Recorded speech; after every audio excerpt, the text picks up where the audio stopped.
Allez, c'est parti pour un tressage par la corde qui s'appelle donc le nœud de gaucho. Et voilà, j'ai appris il y a 2 jours, je commence un peu à le maîtriser. Alors je me suis fait un pense-bête comme ça, et je vous expliquerai ça après à la limite. J'ai une aiguille comme ça, voilà, où on roule en fait la par la corde, on visse la par la corde à l'intérieur, bien pratique. On prend un rouleau de sopalin ou un morceau de bois. Là, je vais vous prendre un rouleau de sopalin. J'avais commencé une vidéo avec un morceau de bois. Et puis, j'ai réessayé avec ça. Je pense qu'on verra mieux. Donc, c'est pour ça. Et je la refais pour la 3e fois, je crois. Donc, on commence. On bloque avec un élastique ici. Bon, c'est pareil. Je me mets en extérieur pour que ça soit plus sympa au niveau de la qualité de la vidéo. Parce que j'ai fait une première vidéo en intérieur. Mais c'était pas extra. Mais là, il y a le bruit des voitures. Donc, je suis désolé. C'était soit une image moins bien avec un meilleur son, soit une meilleure image avec un moins bon son. Bon.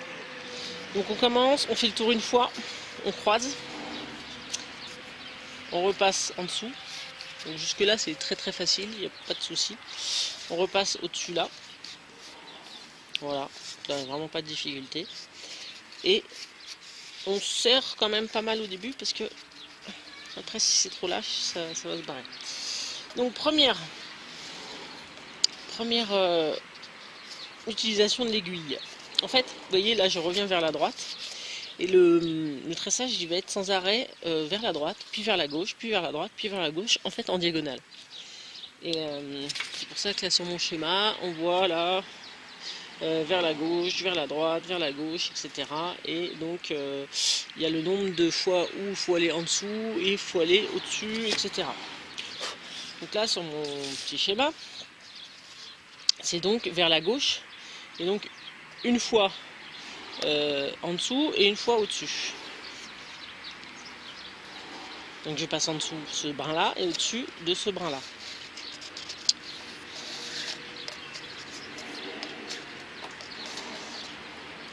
Sachant qu'à chaque fois qu'on fait un tressage, il faut quand même relativement laisser écarter la boucle qu'on vient de créer ici, hein, faut pas que ça se rabatte.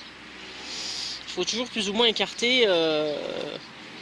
Donc ça forme une sorte de losange triangle. Bon, c'est entre le losange et le triangle. Et ça, c'est à chaque fois là-dedans qu'on va piquer. Donc là, on se ramène ici, au-dessus, et on va aller chercher le losange suivant. C'est-à-dire que là, on vient de passer finalement dans un losange, et on va chercher le suivant, qui est du coup ici, là. Et ensuite, tac. Et là, ça va être, mon fil est là, là ça va être un dessous, un dessus. Alors, je ramène ça là, voilà. C'est parti, un dessous et un dessus. Donc jusque là c'est que sur 2 parties, donc c'est simple. Alors c'est simple et en même temps c'est compliqué parce que il faut bien tenir l'ensemble tout le temps. Là je trouve que c'est la partie galère au début. Voilà, j'ajuste pour avoir mon losange triangle. Dessous, dessus. Donc dessus celui-là, et je vais chercher le losange qui suit, qui est donc là. Donc là je vais aller vers la droite, là je vais aller vers la gauche. Et cette fois je me retrouve avec 3 parties. Ok, 1, 2, 3. Donc première partie je vais aller cette fois au-dessus, en dessous, au-dessus. Donc j'ai juste allé en dessous celle-là.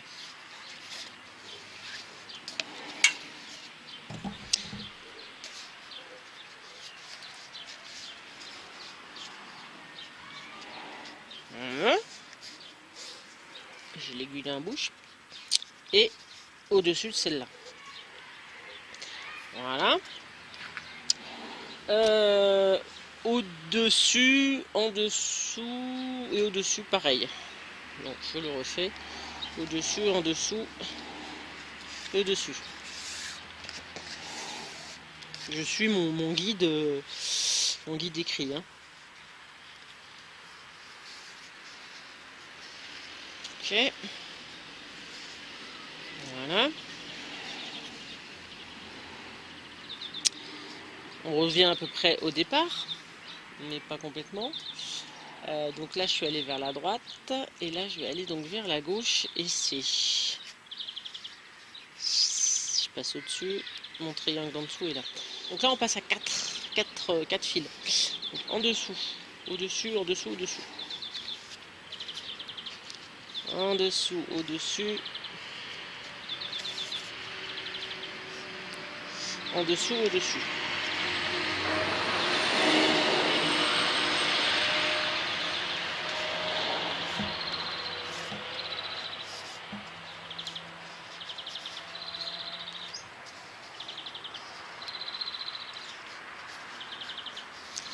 On écarte toujours le plus possible hein, pour y voir clair, pour voir un petit peu ce qu'on fait. Donc voilà, là je me retrouve au-dessus, c'est ma dernière note. Et j'arrive encore une fois à mon début, entre guillemets. Ok. Donc là, contrairement à tout à l'heure, on va donc le second triangle il est là, mais on va passer au-dessus de ce brin là. C'est la seule fois, de mes souvenirs. Et c'est en dessous, au-dessus, donc en dessous. Donc là c'est vraiment en diagonale, hein. Vous suivez les cordes le long de ces rails en fait. En dessous. Là. Donc là je suis en dessous. Je vais aller au-dessus. En dessous. Et au-dessus de 2. Là, c'est de là. Là et là. Tac. Et le losange au-dessus, il est là. Et c'est un en dessous, un au-dessus, en dessous, un au-dessus, 2 en dessous et 2 au-dessus évidemment. Ça finit toujours par 2 au-dessus maintenant.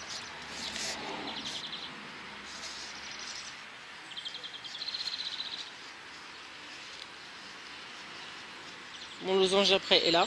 Alors des fois c'est pas toujours très clair de trouver le losange. Ça peut induire en erreur ou enduire d'erreur comme vous pensez. Mais je pense que comme on traverse ces deux-là, on passe au-dessus de ces deux-là, c'est celui-là. Donc là je vais aller vers la droite. Je suis un peu perdu dans mon plan. Il me semble que j'en suis à l'étape 8. J'espère que je ne me trompe pas. Donc ça serait un en dessous. Ouais, je suis là. À droite, un en dessous, un au-dessus, en dessous.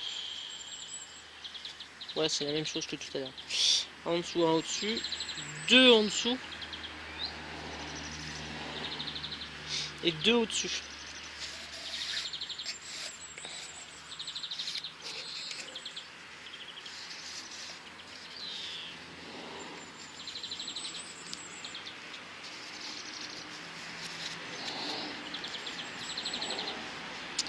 Ok. Les 2 au-dessus sont là. Et là. Vers la gauche, il en reste plus que 3. Vers la gauche, en dessous. Donc on suit la diagonale. Hein. En dessous, une fois. Au-dessus, 2 fois.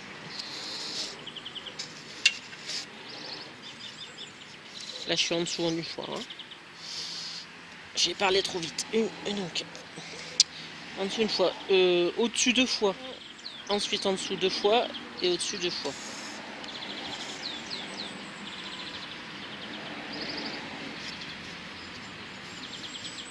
Là-bas, c'était vers la gauche. J'en suis donc à l'étape 9. Il me reste la 10 et la 11. Donc à droite. Une fois en dessous.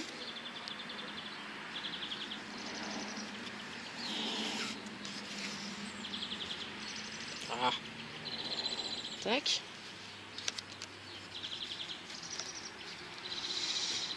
2 fois au-dessus, 2 fois en dessous, 2 fois au-dessus.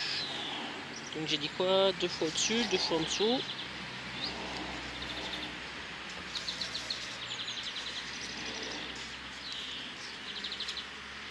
Et 2 fois au-dessus. Donc c'est de là.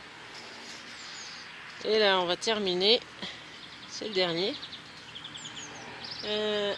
2 fois en dessous cette fois. 2 fois. Bon, on va faire 2 fois en dessous. Tac. Elle se tord cette paracorde. 2 fois au-dessus, 2 fois en dessous.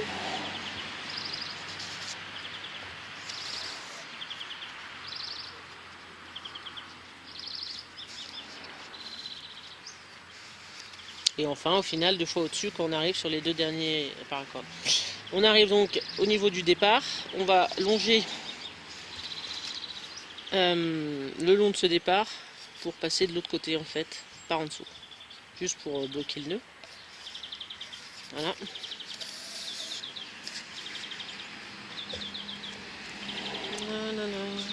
Voilà. Bon, là, ça fait un peu du grand n'importe quoi. On se demande si je me suis trompé ou pas, ou quoi aux caisses. Alors, on va serrer et puis on s'en rendra compte comme ça, en fait. J'enlève, je dévisse ça. Pour pas que ça me fasse un point mort. Et je vais commencer à serrer.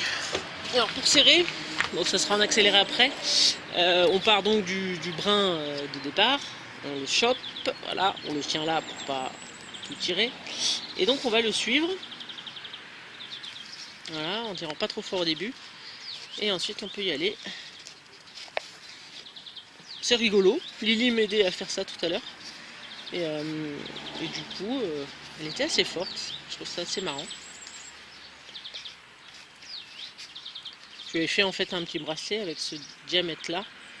Ensuite je l'ai mis sur son poignet. Allez, restons concentrés.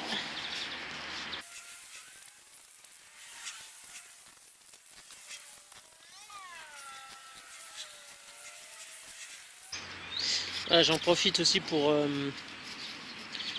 détourer un petit peu enfin pour enlever les tours des fois sur la corde. Bien, bah ça m'a l'air correct.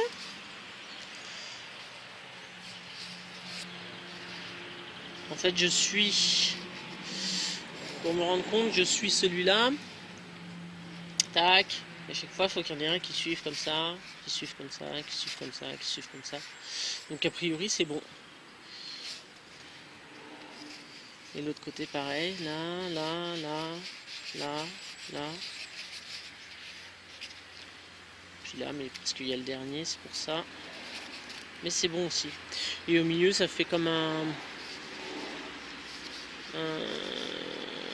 je sais pas comment dire, une flèche quoi, voilà, comme ça. Donc voilà, si c'est régulier, c'est que c'est bon. Donc ça se met autour d'un bâton par exemple, hein, vous pouvez faire ce tressage autour d'un bâton, vous en mettez plus d'affilée, je vais vous montrer les autres que j'ai fait. Vraiment en décoration. Après, si la personne est patiente sur un poignet, bon, faut pas bouger, faut que la personne soit patiente. Je sais pas combien de temps ça m'a mis, mais bon, c'est pas cata. Et voilà, ce sont des nœuds décoratifs, ou même en petit, vraiment en petit, il faudrait que j'essaye, je sais pas, pour une bague par exemple, à essayer, avec un plus petit diamètre évidemment, pas de la paracorde. Ou pour mettre autour d'un bracelet, vous voyez, par exemple un bracelet comme ça en double, pareil, en petit, et ça vous fait un truc un peu comme ça, vous en mettez plusieurs. Enfin bon, j'ai eu ça sur des vidéos, ça me semblait pas mal. Bon, voilà, je vais vous montrer les autres et puis ce sera bon. Et voilà les plus petits modèles. Bon, là j'ai carrément enlevé le bâton. Vous voyez, si vous serrez autour d'un objet par exemple, après vous le mettez, vous le glissez, puis vous serrez. Ça le fait. Donc, orange, jaune, donc là c'est le même diamètre. Mais plus le diamètre est petit, plus ça vous fait des plus petites, je sais pas comment dire, la portion là. Vous voyez, le diamètre est plus grand. Donc du coup ça fait des plus grands traits. À la limite, je trouve ça plus joli comme ça. Voilà, donc pour un bâton, c'est nickel. Donc j'espère que ça vous a plu. Je vous montre pas ma tête aujourd'hui parce que j'ai une sale tête. Il y a des jours comme ça. Et puis que ça vous servira. J'espère que c'était quand même relativement clair. Malgré le bruit de la route. Oh, qu'est-ce que j'aime pas ça. Oh, vivement que je déménage un jour. Voilà. Et voilà. Bon bah, salut.